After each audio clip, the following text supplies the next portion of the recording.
ఓం శ్రీ గురుభ్యో నమః. ఓం గం గణపతయే నమః. ఓం బృహస్పతే అతియదర్యో అర్హాజుమద్విభాతి క్రతుమజ్జనేషు యద్దీదయచ్చవ సప్త ప్రజాత తదస్మాసు ద్రవిణం దేహి చిత్రం. ఓం బృహస్పతయే నమః. ఓం శుక్రంతే అన్యజ్జతంతే అన్యద్విషరూపే అహనీ జౌరివాసి విశ్వాహి మాయా అవసిస్వదావో భద్రాతే పూషన్నిహరాతిరస్తు. ఓం శుక్రగ్రహదేవతాయే నమః. ఓం గురుశుక్రదేవతాయే నమో నమః.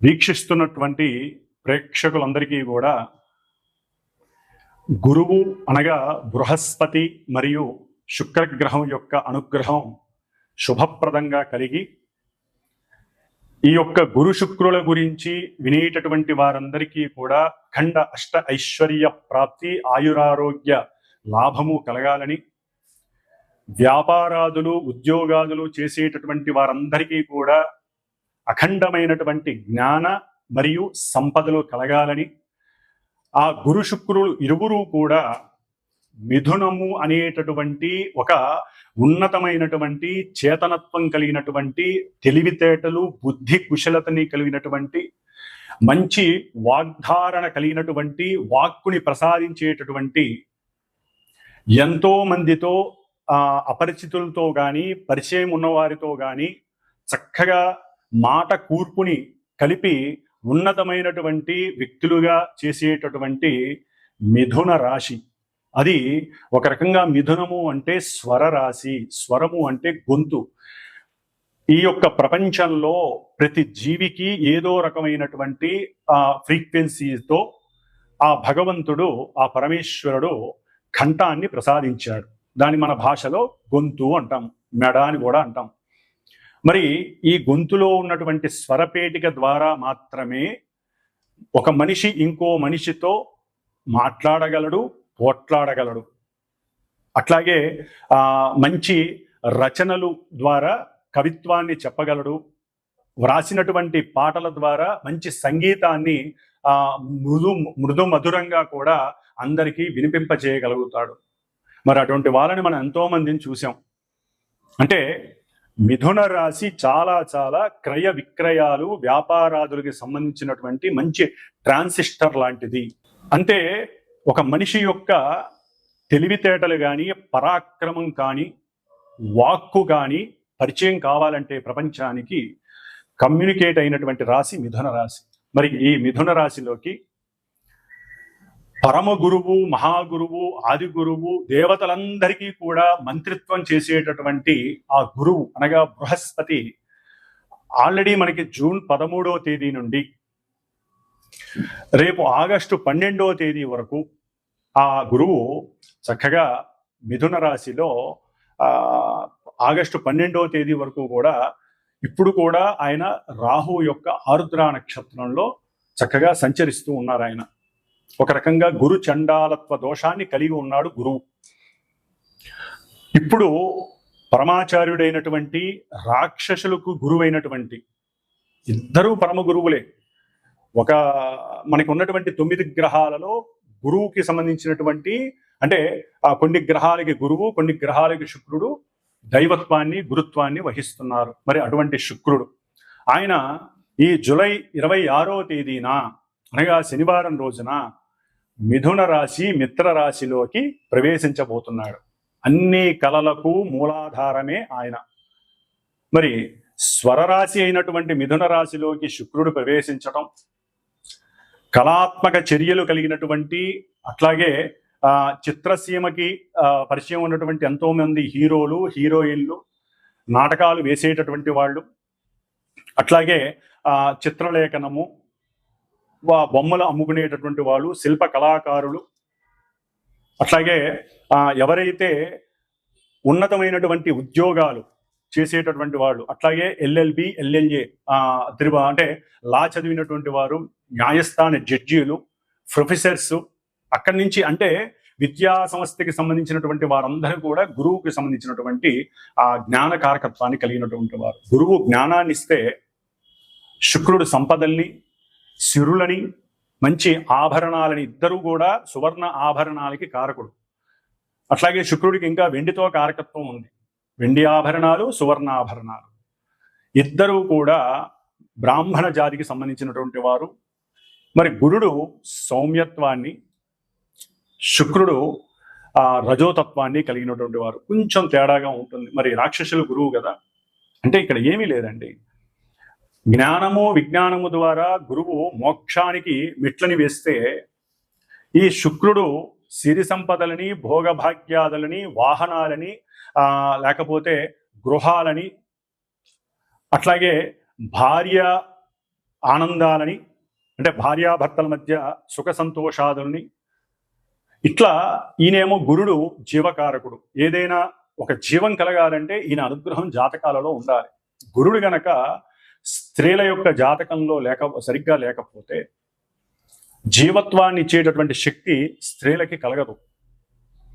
అట్లాగే పురుషులకి వీర్యశక్తి కావాలంటే, అంటే శుక్రకణాలు వృద్ధిగా ఉండాలంటే వారి యొక్క జాతకాలలో శుక్రుడి యొక్క అనుగ్రహం, శుక్రుడు సరైనటువంటి స్థితిలో ఉండాలి. ఆయనకి ఏ పాపత్వం అంటకూడదు, ఎక్కడా నీచత్వం పడకూడదు, పాప నక్షత్రాలలో కూడా ఉండకూడదు వీళ్ళిద్దరూ కూడా.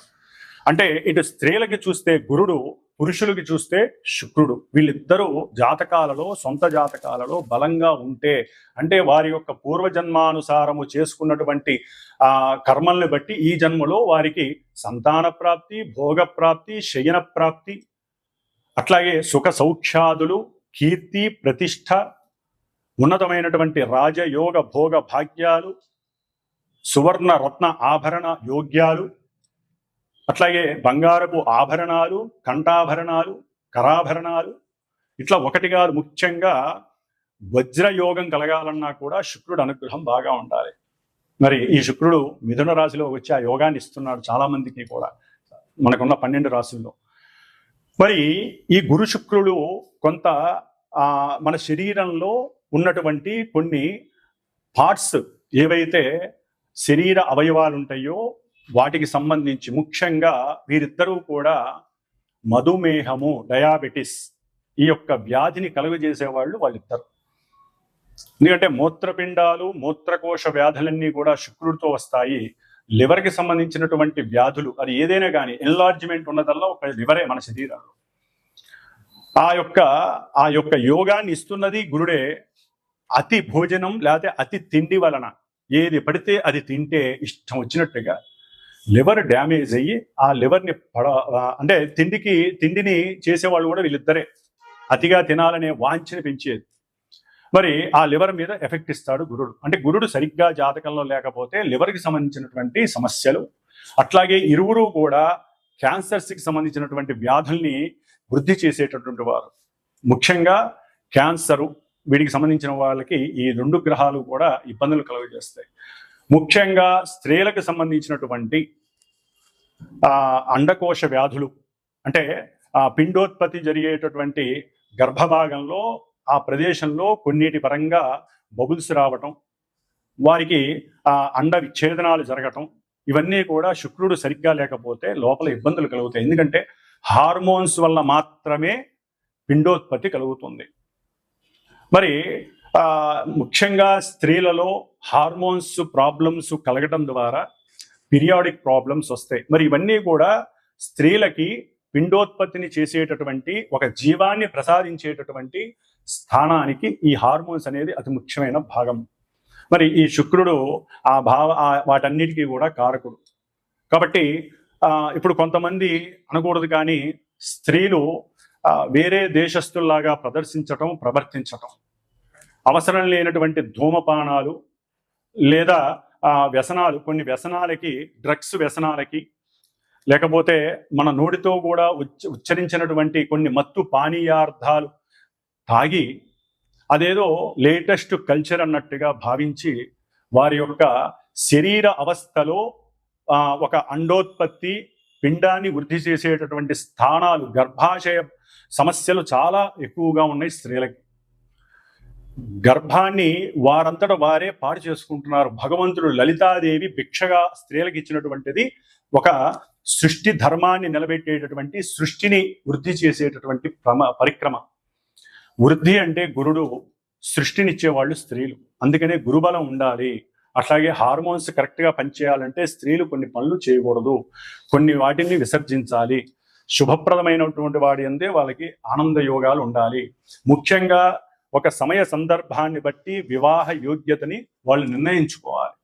అధికంగా చదవటం, అవసరం లేని దేశ విదేశాలకి ఒక శాపం. విదేశాలకు వెళ్ళడం ఒక శాపం. అది ఎవరైనా కావచ్చు, ఎవరి పిల్లలైనా కావచ్చు, మా పిల్లలైనా కావచ్చు, ఎవరైనా సరే అదొక శాపం. పూర్వజన్మలో తల్లిదండ్రులకి దూరంగా వెళ్ళే అవకాశం సరిగ్గా మనం లేకపోయినా ఈ జన్మలో ఇట్లా దూరం అయిపోతారు వేరే దేశాలకు వెళ్ళి. మరి ఈ విధంగా ముఖ్యంగా స్త్రీలకి శాపం కలుగుతూ ఉంటుంది. అది ఎట్లా స్త్రీ శాపం? స్త్రీలకి ఈ విధంగా రాహుకేతువుల వలన, అంటే వారి జాతకాలలో శుక్రుడికి ఏదైనా రాహుకేతువులతో దోషాలు కలిసి ఉన్నా, వారి నక్షత్రాలలో ఉన్న పురుషులకైనా కావచ్చండి, ఎవరికైనా.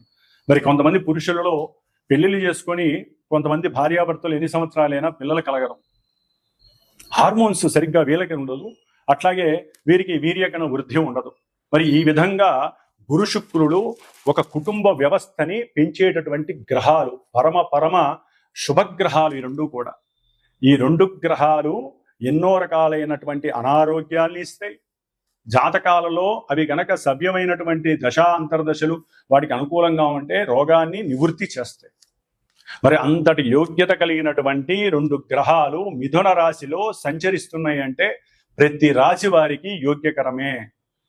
ముఖ్యంగా గురుగ్రహ జాతకులు, గురుగ్రహ మహర్దశలు అంతర్దశలు, శుక్రగ్రహ దశలు అంతర్దశలు, వీరి యొక్క నక్షత్రాలు ఏవైతే ఉంటాయో పునర్వసు, విశాఖ, పూర్వభద్ర గురు నక్షత్రాలు, భరణి, పూర్వ ఫల్గుని, అట్లాగే పూర్వాషాఢ ఈ నక్షత్ర జాతకులు, వృషభము, తుల ఆధిపత్యం కలిగినటువంటి శుక్రగ్రహ రాశులు, ధనస్సు, మీనం అంటే గురుడికి సంబంధించినటువంటి ఈ రెండు రాశుల వారు, వీరి అందరికీ కూడా విశేషమైనటువంటి సౌఖ్యాలు కలగనున్నాయి. అఖండమైనటువంటి ధనప్రాప్తి, గృహప్రాప్తి, అట్లాగే వాహన పరంగా ప్రాప్తి, గవర్నమెంట్ ఉద్యోగాలు, బ్యాంకింగ్ వ్యవస్థల్లో ఎవరైనా ఎగ్జామ్స్ ఉంటే వాళ్ళకి గవర్నమెంట్ ఉద్యోగాలు, అట్లాగే చిత్రసీమలో పనిచేసే వాళ్ళకి మంచి కీర్తి, సన్మానాలు, గుర్తింపులు, అఖండమైనటువంటి సువర్ణ రత్న ఆభరణాలు కొనటము, అట్లాగే ఆ తల్లిదండ్రుల నుంచి అకస్మాత్తుగా ధనము, అంటే భార్యాభర్తల పరంగా ఏదో రకమైనటువంటి ఆర్థిక లావాదేవీలలో మంచి వృద్ధి, భార్యాభర్తల మధ్య సయోధ్యత, అనుకూలత, సంతాన ప్రాప్తి, వివాహం కాని వాళ్ళకి వివాహం జరగటం, ఇవన్నీ కూడా గురు శుక్రుడు మిథున రాశిలో ఉండంగా. మిథున రాశి అనేది సంకల్ప రాశి. మనం ఏదైనా ఒక సంకల్పం అనుకుంటేనే అడుగులు ముందుకు వేసి అవన్నీ కూడా మనం చేయగలుగుతాం. ఆ సంకల్పాన్ని చేసేటటువంటి పరాక్రమవంతమైనటువంటి విక్రమవంతమైనటువంటి రాశి మిథున రాశి. మరి ఈ నపుంసక రాశిలో గురు శుక్రుడు యోగకారకులై ఉండటం ద్వారా ఆ నపుంసకత్వాన్ని తొలగించేసి చక్కటి యోగాన్ని ఇస్తున్నారు. వివాహపరంగా, వివాహపరంగా, సంతానపరంగా, విద్యపరంగా, ఉద్యోగాల పరంగా, అట్లాగే కీర్తి, ప్రతిష్టలు, భోగము, భాగ్యము, వాహనము, సౌఖ్యము, పూర్వజన్మ దుష్కృతాలన్నీ నివృత్తి చేసేటటువంటి శక్తి ఈ నెల 26వ తేదీ, జూలై 26వ తేదీ నుంచి ఆగస్టు 20వ తేదీ వరకు ఈ గురు శుక్రుడు చక్కగా మిథున రాశిలో కలిసి సంచరించడం వల్ల జరుగుతోంది. అయితే మరి వీరిద్దరూ కూడా మిథున రాశిలో ఉండి దుష్టభూయుక్తమైనటువంటి పాపగ్రహమైనటువంటి రాహుగ్రహ నక్షత్రమైనటువంటి ఆరుద్ర నక్షత్రంలో గురువు శుక్రుడు ఈ నెల జూలై 26వ తేదీన వచ్చినప్పటికీ ఆగస్టు 1వ తేదీ నుండి వీరిద్దరూ కూడా ఆగస్టు 12వ తేదీ వరకు ఆరుద్ర నక్షత్రంలో కలిసి ప్రయాణం చేయడం. రాహువు కుంభరాశిలో ఉండి, అంటే మనకి మేషం నుంచి 11వ రాశి అయినటువంటి కుంభరాశి సమస్త అభీష్టాలను మనకి ప్రాప్తించేటటువంటి, ఇష్టవాంఛలను నెరవేర్చేటటువంటి రాశి అయినటువంటి దాంట్లో కూడా ఈ పాపగ్రహం రాహు ఉండి అది శనిపాలిత రాశి. మరి ఈ రాహువు వక్ర దృష్టితో, 9వ దృష్టితో, భాగ్య దృష్టితో ఈ శుభులైనటువంటి ఇన్ని యోగాల్ని ప్రసాదించేటటువంటి గురు శుక్రుల్ని తన యొక్క దృష్టి చేత చూస్తూ తన నక్షత్రంలో ఉండి వాళ్ళిద్దరూ కూడా చెరగొట్టబడ్డారు.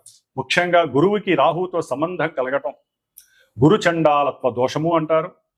శుక్రుడికి రాహు నక్షత్రంలో ఉండి రాహు చేత చూడడం ద్వారా ఎన్నో అవలక్షణాలు సంప్రాప్తిస్తాయి. దీన్ని శుక్రగ్రహ దోషమని, స్త్రీ దోషమని కూడా అంటారు. దీని ద్వారా ఎన్నో కొంతమంది రాసులు కానీ లేకపోతే చాలా వరకు ఈ యొక్క రెండు కూడా రాహుగ్రహంతో ముడిపడి ఉండటం ద్వారా ఉన్నటువంటి జ్ఞానం నశించటం, సరిగ్గా వాక్కుని ఉపయోగించి మాట్లాడకపోవటం, ఎన్నో అవకాశాలు అది వ్యాపార పరంగా కావచ్చు, ఉద్యోగపరంగా కావచ్చు, ఉన్నతమైనటువంటి విదేశీయాన ప్రయాణాలు, అమెరికా తప్ప ఏ దేశాలకైనా సరే చదువుకోవడానికి ఇప్పుడు ఎంతో మంది సుముఖత చూపిస్తున్నారు, ఒక్క అమెరికా తప్ప. కాబట్టి మిగతా దేశాలకు వెళ్ళటానికి కూడా ఏదో ఆటంకాలు అడ్డంకులు రావటం, సంతానం విషయంలో కూడా కొన్ని విచ్ఛిన్నాలు జరగటం, ఆటంకాలు రావటం, ప్రేమయందు చక్కగా ఇరువురు పెళ్లి చేసుకుందామని మూమెంట్ దాకా వెళ్ళిపోయి అక్కడ కూడా నిరుత్సాహం చెందటం, అంటే అక్కడ విడగొట్టబడటం, దానికి ఎన్నో భ్రమలు, భ్రాంతులు, అవమానాలు, అనుమానాలు ఇవన్నీ రాహు చేత కనపడతాయి. ఒకరికొకరంటే చాలా ఇష్టపడి ఉంటారు, వాళ్ళిద్దరి మధ్య ఈ రాహుగ్రహ దోషం వలన వాళ్ళిద్దరికి పడకుండా పోతుంది. పెళ్లిళ్ళు ఎన్నో దగ్గర దాకా వచ్చి ఆగిపోతాయి. వాళ్ళు ఓకే అనుకొని వెళ్ళిన వాళ్ళు కూడా ముహూర్తాల సమయానికి వద్దనుకునే వాళ్ళు ఉంటారు. ఈ యొక్క గురు శుక్రుల యొక్క యోగం ఎంత గట్టిగా ఉన్నా రాహువు చేత 1వ తారీఖు ఆగస్టు 1 నుంచి 12వ తేదీ వరకు ఈ రాహు యొక్క పరిధిలో ఉన్నటువంటి ఛాయా పరిధిలో ఉన్నటువంటి ఈ గురు శుక్రులు ఇద్దరికీ కూడా ఈ దోషం వర్తిస్తోంది. కాబట్టి ఈ దోషాన్ని మనం నివృత్తి చేసుకోవటానికి గురుడికి, గురుచండాలత్వ దోషానికి రుద్రుడు యొక్క పాశుపతాన్ని, అంటే ముఖ్యంగా ఇప్పుడున్న కాలమాన పరిస్థితుల్లో మరి గురుడు పురుష రాశికి పురుష గ్రహం, శుక్రుడు స్త్రీ గ్రహం. స్త్రీలటు కూడా ఉన్నతమైనటువంటి చదువులని, ఉద్యోగాదులని వాళ్ళు వయసుని పెంచుకుంటూ పోతున్నారు. చాలా వరకు కూడా స్త్రీలు వివాహానికి ముందుకు రావట్లేదు. ఒకవేళ వివాహమైన సంతానానికి వాళ్ళు నిర్ణయించుకుంటున్నారు, గ్రహస్థితిని కూడా ఎదురిస్తున్నారు. అది మహాశాపం, గ్రహశాపం అంటారు. మనం ఇప్పటి వరకు పితృశాపాలు, మాతృశాపాలు, గురుశాపాలే చూస్తున్నాం, సర్పశాపాలు. కానీ గ్రహశాపం చాలా గొప్పది. మరి ఈ శాపాలని వాళ్ళందరూ వారే కొని తెచ్చుకుంటున్నారు. ఏ సమయానికి జరగాల్సిన ముచ్చట ఆ సమయంలో జరగాలి. మరి పురుషులు వివాహాలు కాక వాళ్ళకి అన్ని సమృద్ధిగా ఉంటున్నాయి. చక్కటి విద్య, ఉన్నత ఉద్యోగము ఉంటే, కొంతమంది ఇక్కడ వ్యాపారాలు చేసుకుంటున్నారు, పెద్ద పెద్ద కార్లు, ఇల్లులు అన్నీ ఉంటున్నాయి. కానీ వాళ్ళకి వివాహాలు కావట్లా. ఎందుకు? జాతకాల్లో ఈ ఏదో ఒక దోషాలు ఇలాంటివే, గురుచండాల దోషాలు కావచ్చు, శుక్రగ్రహ స్త్రీ దోషాలు కావచ్చు, సర్పదోషాలు ఇన్నైనా ఉండనియండి. అవన్నీ కూడా ఇప్పుడు వాళ్ళకి సర్లే ఇంతకాలం లేట్ అయింది, ఏదో అమ్మాయి దొరికింది కదా అని, ముఖ్యంగా అబ్బాయిలు దగ్గరికి వచ్చే సమయంలో ఈ 12 రోజుల్లో జరగాల్సినటువంటి కొన్ని రుచికరమైనటువంటి సందర్భంగా వచ్చేటటువంటి ఈ వ్యవస్థల్లో, వివాహ వ్యవస్థలు, సంతాన వ్యవస్థలు, ఉద్యోగ వ్యవస్థలు, విద్యా వ్యవస్థల్లో వీళ్ళకి ఎక్కడో ఒక్కడ నెగిటివ్నెస్ వస్తాం. కాబట్టి ముఖ్యంగా అబ్బాయిల గురించి చెప్తున్నానండి. వీరికి వివాహానికి బాగా లేట్ అవుతున్న వాళ్ళు ఎవరైనా సరే, దానికి జాతి, కులము, మతము లేకుండా పోయింది. ఇప్పుడు ప్రతి వాళ్ళకి, పురుషులకి, మగపిల్లలకి వివాహాలకి చాలా ఆలస్యం జరుగుతోంది. కాదని కాదండి, జరగట్లేదు. ఆడపిల్లలు ముందుకు రావట్లేదు. వాళ్ళకి మంచి చెడు చెప్పేటటువంటి వారు మరి ఉన్నారో లేదో మనకు తెలియదు. ఒకవేళ ఉన్నా వీళ్ళు పట్టించుకోవట్లేదు. అధికమైన చదువు, ఒక లిమిట్ దాటితే, పరిధి దాటితే వాళ్ళ యొక్క ఆలోచన వ్యవస్థ మారిపోతుంది. కాబట్టి సరే, అది తర్వాత విషయం. ఏదేమైనా ముఖ్యంగా మగపిల్లలకి వివాహానికి కానివ్వండి, సరే స్త్రీలు కూడా వివాహం కాక చాలా మంది ఇబ్బందులు పడే వాళ్ళు ఉన్నారు. అందరూ అట్లా ఉన్నారని కాదండి. వివాహ వ్యవస్థ గురించి కానివ్వండి, సంతానం ఆలస్యం అవుతూ ఎన్నో గర్భ విచ్ఛిన్నాలు జరుగుతూ పిండోత్పత్తికి సంబంధించినటువంటి గర్భాశయ వ్యాధులు, మూత్రకోశ మూత్రపిండ వ్యాధులు, హార్మోన్స్ సరిగ్గా లేక పీరియాడిక్ ప్రాబ్లమ్స్ అనుభవిస్తున్నటువంటి స్త్రీమూర్తులు, అట్లాగే పురుషులకు వాళ్ళకి ఉన్నటువంటి కొన్ని అవయోగకరమైనటువంటి అలవాట్లు, వ్యసనాల వలన వాళ్ళకి ఎన్నో రకాలైనటువంటి అనారోగ్యాలు కలిగి ఇవన్నీ కూడా ఇప్పుడు బాగా ఉధృతమయ్యే పరిస్థితులు ఉన్నాయి.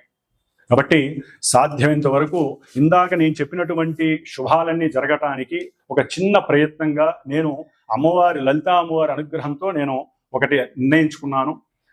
నా యొక్క శ్రీమాత జ్యోతిషాలయ పీఠంలో ఆగస్టు 1 నుంచి ఆగస్టు 11 వరకు కూడా 11 రోజులు శ్రీదేవి ఖడ్గమాలతో కూడి లలిత సహస్రనామ కుంకుమార్చన నిశ్చయించుకున్నాను. ఈ 11 రోజులు చేసి 12వ రోజు, అంటే ఆగస్టు 12వ తారీఖున ఈ గురు శుక్రులు ఇద్దరూ కూడా రాహుగ్రహ నక్షత్రంలోంచి వెళ్ళిపోతున్నారు, పునర్వసు నక్షత్రంలోకి వస్తారు. చాలా యోగకరం అది. మరి ఈ దోషం పోవటానికి మంగళవారం అయింది, 12వ తారీఖున శ్రావణ మంగళవారం అయింది. ఆ రోజున చవితి, సంకష్టహర చతుర్థి, మహానుభావుడు గణపతి కూడా ఆశీర్వదిస్తూ అనుగ్రహిస్తున్నాడు. ఎటువంటి కార్యాలు విఘ్నాలు లేకుండా, ఆటంకాలు లేకుండా. మరి మహాగణపతి హోమము, శ్రీ కుబేర యోగము, ముఖ్యంగా వ్యాపారస్తులు, వివాహం కానటువంటి వాళ్ళకి కానివ్వండి, విద్యార్థులకి లక్ష్మీ యోగం కావాలంటే గురు శుక్రుడు లక్ష్మీ ప్రదాయకులు, ధనయోగ కారకులు. ధనం విహీనత్వం, ధనం నష్టపోయిన వాళ్ళు కానీ, ధనం కావాలనుకున్న వాళ్ళు కానివ్వండి, వారు కుబేర పాశుపతం చేస్తూ, అంటే కుబేర రుద్ర పాశుపత హోమాన్ని, మహాగణపతి హోమాన్ని, ముఖ్యంగా దేవీ ఖడ్గమాల నామాలతో, లలితా సహస్ర నామాలతో, పుష్పాలతో, ఆవునేతితో అమ్మవారికి చక్కటి హోమం జరుగుతోంది. కాబట్టి ఎవరైనా సరే మనస్ఫూర్తిగా సంకల్పించి వారు కూడా ఈ ఆగస్టు 1 నుంచి ఆగస్టు 12, 11వ తేదీ వరకు ఈ దేవీ ఖడ్గమాలతో కూడినటువంటి సహస్రనామాన్ని నిత్యము ఒకరోజు అర్చించి ఆ కుంకుమని, అట్లాగే ఈ గురుడికి సంబంధించినటువంటి రావి ఆకు, శుక్రుడికి సంబంధించినటువంటి మేడి ఆకు, ఈ 2 ఆకులు ఒక 11 ఫ్రిడ్జ్లో పెట్టుకొని రోజు ఒక ఆకు మీద ఈ పారాయణ చేసిన తర్వాత చక్కగా విభూతితో రావి ఆకు మీద ఓం శ్రీం, మేడి ఆకు మీద కుంకుమ, పసుపు కుంకుమ కలిపి ఓం శ్రీం, లక్ష్మీ కటాక్షం కోసం, అన్ని కార్యాలు సిద్ధించడం కోసం ఈ విధంగా 11 ఆకులు పెట్టుకొని, ఒకవేళ ఎవరైనా సరే హోమానికి సంకల్పించి నాకు గోత్రనామాలు చెప్పి నాకు గనక ఫోన్ చేస్తే దానికి సంబంధించి ఉన్నంతలో అందుబాటులోనే ఉంటుందండి. దక్షిణ పరంగా ఇది శ్రేయస్సు కోసం చేస్తున్నటువంటి హోమము కాబట్టి ఆ ఆకుల్ని మీ చేత్తో ఆ హోమంలో పూర్ణాహుతిలో వేయచ్చు. వచ్చేవాళ్ళు ఆవు నెయ్యి, మేడి కొమ్మలు, రావి కొమ్మలు తీసుకొస్తే ఇంకా వృద్ధి కలుగుతుంది. కాబట్టి ఈ విధమైనటువంటి ఈ యొక్క సత్కార్యక్రమంలో చాలా మంది పాల్గొనే అవకాశం లలితా అమ్మవారు ఇవ్వాలని కోరుకుంటున్నాను. ఒకవేళ దూర ప్రాంతాల వారు రాకపోయినా గోత్రనామాలు పంపించి దానికి సంబంధించినటువంటి తగు దక్షిణని నాకు పంపించినా కూడా చక్కగా వీడియో ద్వారా మీకు ఆన్లైన్ వీడియో అనేది చక్కగా ఏర్పాటు చేయబడుతుంది. కాబట్టి మీరు ఇక్కడికి వచ్చి చేసుకున్న ఫలితం ఉంటుంది. వచ్చి పర్సనల్గా కూర్చుండే వాళ్ళు కూడా చాలా అద్భుతమైనటువంటి యోగాన్ని పొందుతారు. కాబట్టి ఇప్పుడు మరి ద్వాదశ రాశుల భావాల వారికి ఈ గురు శుక్రుడు మిథున రాశిలో సంచరిస్తున్నటువంటి సమయంలో కలిగేటటువంటి యోగాలు ఏమిటి, లక్ష్మీ కటాక్షం ఏ విధంగా ఉంటుంది, ఎన్ని రకాలైనటువంటి యోగాలు కలుగుతాయి, ఇవన్నీ మరి చక్కగా తెలుసుకుందాం. కాబట్టి ఎవరైనా సరే చూసేటటువంటి ప్రేక్షకులు చక్కటి మానసిక చర్యతో, మనోభావనతో మాకు మంచి జరగాలి అనే ఉద్దేశంతో మాత్రమే నాకు ఫోన్ చేసి ఈ కార్యక్రమంలో మీరు కూడా పార్టిసిపేట్ చేయండి.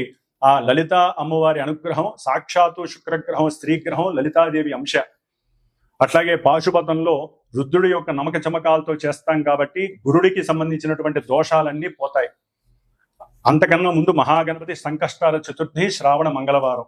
కాబట్టి అవకాశం ఉన్న వాళ్ళు ఫోన్ చేయగలుగుతారని, ఈ యొక్క సత్కార్యక్రమంలో పాల్గొని మీకున్నటువంటి అభీష్టాలన్నీ నెరవేర్చుకుంటారని ఆశిస్తూ,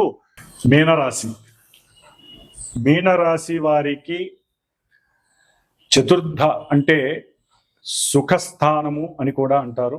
మరి ఈ సుఖస్థానంలో గురువు తమ యొక్క జన్మరాశి, కర్మస్థానం అంటే 10వ రాశి, అంటే ఉద్యోగము, కెరీర్కి సంబంధించినటువంటి స్థానాధిపతి గురువు అయ్యాడు. ఆయనే ధనకారకుడు. మరి ఈయన ఈ స్థానాలకి ఆధిపత్యం బట్టి 4వ స్థానమైనటువంటి శత్రుక్షేత్రంలో శత్రువైనటువంటి శుక్రుడితో కలిసి ఉండటం ద్వారా కొంత గృహ సంబంధిత విషయాలలో, అంటే భూమి విషయంలో కానీ లేదా గృహ కట్టడాల విషయంలో కానీ బంధువులతో కాస్త సంబంధాలు వెడిసిపడతాయి. వ్రాతపూర్వకమైనటువంటి సంతకాల విషయంలో, ముఖ్యంగా వీరు చేసేటటువంటి ఉద్యోగాదులలో, వ్యాపార సంబంధితమైనటువంటి విషయాలలో భార్యాభర్తల మధ్య గనక ఏదైనా ఆ రిలేషను ఈ వ్యాపారంలో గనక ఉన్నట్లయితే, చేసే వ్యాపారాదుల్లో వారి మధ్య కొంత అనురాగము చెదిరే అవకాశం ఉంటుంది. ఈ గురుడు 4వ స్థానంలో ఉండటం ద్వారా, అది శుక్రుడితో కలవడం ద్వారా కొంత సౌఖ్యము చెడటానికి అవకాశం ఉంటుంది. శుక్రుడు 4లో ఉండటం ద్వారా చాలా లాభం. అంటే విద్యార్థులకి ఉన్నతమైనటువంటి విద్య, విద్య ద్వారా ఉన్నతమైనటువంటి ఉద్యోగ ప్రాప్తి, అట్లాగే వాహన సౌఖ్యము,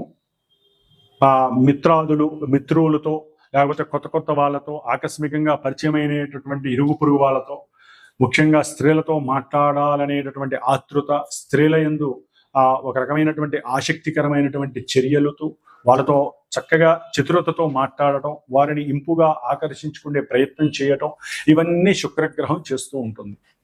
అంటే ఒక రకంగా శుక్రుడు మీనరాశి వారికి యోగాన్ని ఇస్తున్నట్టే లెక్క. అయితే ఒక్కోసారి ఇవి అనవసరమైనటువంటి సౌఖ్యాన్ని పొందాలనుకుంటూ వీరి యొక్క ఆలోచన ద్వారా రాహు నక్షత్రంలో ఉండటం ద్వారా ఒక్కోసారి దెబ్బతింటాయి. ఇవన్నీ కూడా చేసే వృత్తి వ్యాపారాదుల్లో, ఉద్యోగ వ్యవస్థలో వీరికి చేదు అనుభవాలు కలుగుతాయి స్త్రీ పరంగా. అట్లాగే ముఖ్యంగా భోజన సౌఖ్యాదులు కొంత దొరికినట్టు దొరుకుతాయి, కానీ అవి కొంత వీరికి నచ్చకపోవచ్చు, అసౌకర్యంగా ఉంటుంది వీరికి. అట్లాగే వీరు ఈ యొక్క మీనరాశి వారికి ఏదైనా సరే విద్యార్థులు వీరు చదివేటటువంటి చదువుని గనక ఏకాగ్రత చిత్తంతో వీరు భవిష్యత్తులో ఉన్నతమైనటువంటి చదువులు, పిహెచ్డి లెవెల్స్ చదవాలనే ఒక ఆసక్తిని గనక మనసులో దృఢ సంకల్పంగా ఉంచితే కుటుంబ ఆర్థిక లాభము, కుటుంబ సహకారము మీకు లభిస్తుంది. ముఖ్యంగా తండ్రికి ఇష్టం లేకపోయినా మీకు సహకారాన్ని అందిస్తారు. అట్లాగే ప్రేమ వ్యవహారాదుల యందు కొంత బెడిసికొట్టే అవకాశం ఉంటుంది. ఆ ఇష్ట వాంఛ వీళ్ళకి నెరవేరకపోవచ్చు, వేరే రకంగా సౌఖ్యం కలగచ్చు, కానీ ప్రేమపరమంగా వీరికి చేదు అనుభవం కలుగుతుంది. మీనరాశి వారికి ఎక్కడా కూడా వీరికి ప్రేమ అభీష్టం అనేటటువంటిది నెరవేరదు.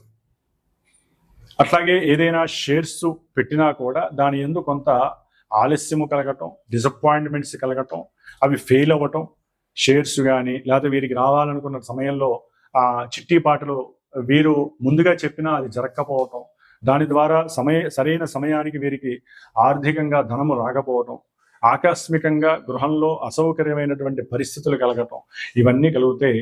అట్లాగే గురువులనే చెప్పుకునేటటువంటి స్త్రీలతో వీరు మాట్లాడకపోవడమే మంచిది. దాని ద్వారా కూడా వీరికి పరనింద కలగడానికి అవకాశం ఉంటుంది. కాబట్టి వీరు కొంచెం జాగ్రత్త వహించండి. సరైన సమయానికి భోజనాన్ని స్వీకరించడం ద్వారా ఆరోగ్యాన్ని కాపాడుకునే పరిస్థితి వీరికి లభిస్తుంది. కొంతమంది మధుమేహ వ్యాధులు అట్లాగే జాగ్రత్తగా ఉండాల్సిన అవసరం కూడా ఉంది. థైరాయిడ్కి సంబంధించినటువంటి రోగ వృద్ధి కలిగే అవకాశం కూడా ఉండే అవకాశం ఉంటుంది. ముఖ్యంగా వీరు గనక ఈ యొక్క అమ్మవారి పారాయణ చేయటం ద్వారా వీరికి కలిగే డిప్రెషన్ లెవెల్స్, డిసప్పాయింట్మెంట్స్, గృహ విషయాలలో అసౌకర్యకరమైనటువంటి ఇబ్బందులు, బంధువులతో ఎడతెరిపి లేనటువంటి గొడవల నుంచి ధనపరమైనటువంటి సమస్యలు లేకుండా ఉండటానికి కొంత రుద్రుణ్ణి ఆరాధించటం, రుద్రహోమాలని మనం చేసుకోవటం, లలితా అమ్మవారిని ఆరాధించడం ద్వారా శుక్రుడిచ్చే భోగ భాగ్యాదులు, వాహన గృహ సౌఖ్యాదులన్నీ పొందటానికి, ఆకస్మికంగా ధనలాభాదులు, భార్య వలన ఇవన్నీ కలగటానికి కూడా మీకు స్త్రీపరమైనటువంటి సౌఖ్య వృద్ధి కలగటానికి ఎక్కువ అవకాశాలు ఉంటాయి. ముఖ్యముగా మేషము, కర్కాటకము, మిథునము, కన్య, అట్లాగే వృశ్చికము, ధనస్సు, మకరము, మీనము, ఈ రాశుల వారు ఈ కుబేర పాశుపత హోమంలో పాల్గొంటే వివాహం కానటువంటి పురుషులకి వివాహ సంబంధాలు, అట్లాగే స్త్రీ ఇష్టపడటము, అనుకున్న సంబంధము లభించటము, వారికి అనుకూలతలు కలగటము, అఖండమైనటువంటి ధనవృద్ధి కలగటానికి ఎక్కువ అవకాశాలు ఉంటాయి. అట్లాగే ఈ రాశుల వారు ముఖ్యంగా గురు మహర్దశ, శుక్ర మహర్దశ అంతర్దశలు జరుగుతున్నవారు, అట్లాగే ఇందాక మొదట్లో చెప్పినట్టుగా కొన్ని నక్షత్రాలు వారు గురు నక్షత్రాలు, శుక్ర నక్షత్ర జాతకులు, గురు రాశులు, శుక్ర రాశులు వారికి యోగాలు చక్కగా సంప్రాప్తిస్తున్నాయి. కాబట్టి వీరిలో కొంతమందికి వారికి జరుగుతున్నటువంటి జన్మతః జరుగుతున్నటువంటి కొన్ని దశలు, అంతర్దశలు, ఈ గురు శుక్రులు ఉన్నటువంటి భేదము వలన కొన్ని జరగకపోవచ్చు. కాబట్టి ఏదైనా సరే ఈ యొక్క శ్రావణ మాసంలో మా యొక్క శ్రీమాత జ్యోతిషాలయ పీఠంలో సమస్త మానవ శ్రేయస్సు కోసము, ముఖ్యంగా పురుషులకి వివాహం యోగ్యము కలగటము కోసము, అట్లాగే ముఖ్యంగా వ్యాపారాదుల యందు అఖండమైనటువంటి ధనప్రాప్తి కలగటం కోసం, స్త్రీ సౌఖ్యాదులు కలగటం కోసం, లక్ష్మీ కటాక్షం కలగటం కోసం, బుద్ధి అట్లాగే మేధస్సు సరైనటువంటి పరిపక్వత కలగటం కోసం చేసేటటువంటి ఈ సంకష్టహర చతుర్థి ఆగస్టు 12వ తేదీ శ్రావణ మంగళవారం పూర్వాభాద్ర గురు నక్షత్రంలో ఉదయం 8:30కి జరిగేటటువంటి ఈ యొక్క మహాగణపతి అట్లాగే కుబేర పాశుపత హోమము, లలిత దేవీ ఖడ్గమాలతో నామాలతో కూడినటువంటి లలితా సహస్రనామ యోగంలో చక్కగా యాగంలో అందరూ కూడా పాల్గొని అఖండమైనటువంటి లక్ష్మీ రాజయోగ సిద్ధిని కలుగజేసుకునేటటువంటి అవకాశము ఉంటుందని మీరందరూ కూడా గ్రహించి, అవకాశం ఉన్నవాళ్ళు, అభీష్టము నమ్మకము ఉన్నటువంటి వారు, గ్రహస్థితి సరిగ్గా లేనటువంటి వారు నాకు ఫోన్ చేసి మీరు గనక ఈ కార్యక్రమంలో పాల్గొనదలుచుకుంటే గోత్రనామాదులు ఇచ్చిన ఆ యాగానికి సంబంధించినటువంటి హోమానికి సంబంధించినటువంటి ఆ యొక్క చర్యలకి సంబంధించి కొంత ఆర్థిక సహకారాన్ని మీరు అందజేసినా కూడా ఆ అమ్మవారి కటాక్షము వలన మీకు ఆ అమ్మవారి ఇచ్చేటటువంటి గురు శుక్రులు ప్రస్తుతం జరుగుతున్నటువంటి అంతరిక్షంలో జరుగుతున్నటువంటి యొక్క గురు శుక్రుల యొక్క కలయిక మీకు అఖండమైనటువంటి కార్యసిద్ధిని లాభసిద్ధిని కలుగజేస్తుంది. ఓం శ్రీమాత్రే నమః. లలితా త్రిపుర సుందరి దేవ్యే నమః.